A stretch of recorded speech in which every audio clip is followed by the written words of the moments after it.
Thank you, Mr. Speaker, and I thank my friend for offering this previous question and for yielding to me. I urge my colleagues to vote no on the previous question so we can immediately bring up H.R. 4479, which, as described, is the Families of Flint Act. And we all know this story. Many members have heard me talk about it here on the floor of the House before. But in short, the city of Flint had been a struggling community already because of the loss of jobs. And then the state of Michigan, just a few years ago, cut one of the three essential elements to keep that city running, state revenue sharing, which threw the city into financial crisis. The state's response: appoint a financial manager, an emergency manager, to take over the city government, suspend democracy, and essentially act in dictatorial form. One of the decisions that emergency manager made was to move the city from using Great Lakes water as its primary drinking water source to use the Flint River, a highly corrosive river, just to save money. And they did save money.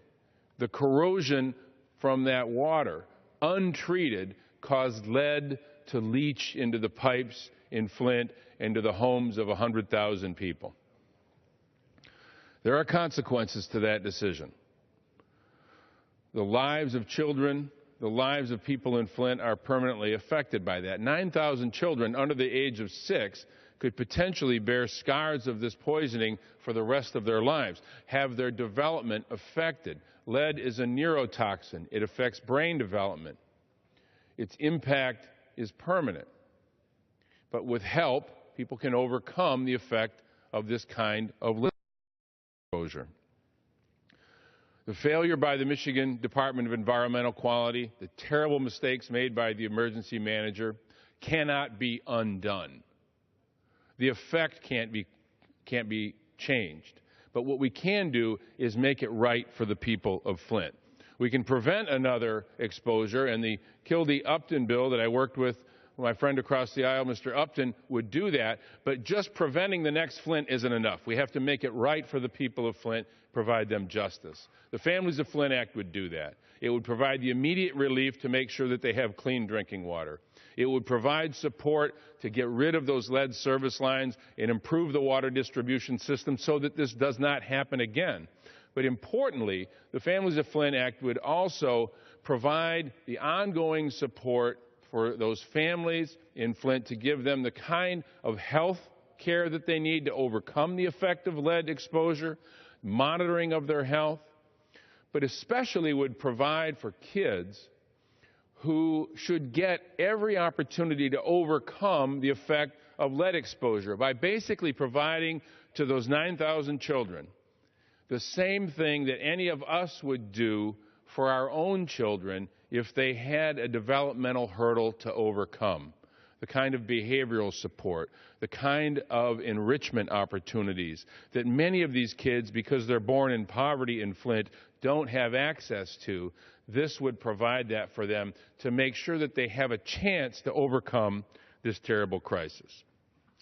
Justice for the people of Flint will come in many forms. Some people have resigned, some have been fired, some have been criminally charged.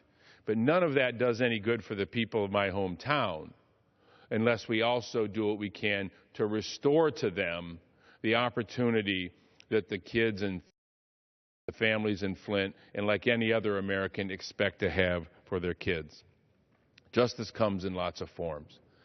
Our job in Congress is to make sure we seek justice for the people in our country. And when one community, one group of folks are struggling, facing a disaster, facing the biggest challenge that the community has ever faced, it's our duty, it's our job, it's our responsibility to come together to help them. The Families of Flint Act would do that by providing federal help that would be required to have state support equal to what the federal government provides. Basically, rather than litigating who's at fault, we fix the problem and realize that the people who live in Flint have a right to have their federal government step up for them. Even if it was primarily the state's responsibility for what took place, They're citizens of the United States, just like they're citizens of Michigan. And when they face the greatest crisis that they ever have, they have every right to expect that Congress itself would act to provide for them the relief to get through this disaster. We've done it in other cases. There are times when we all come together as Americans. This is one of those times. Congress must act. Congress should do its job. And by defeating the previous question, we could bring up the Families of Flint Act and do that. With that.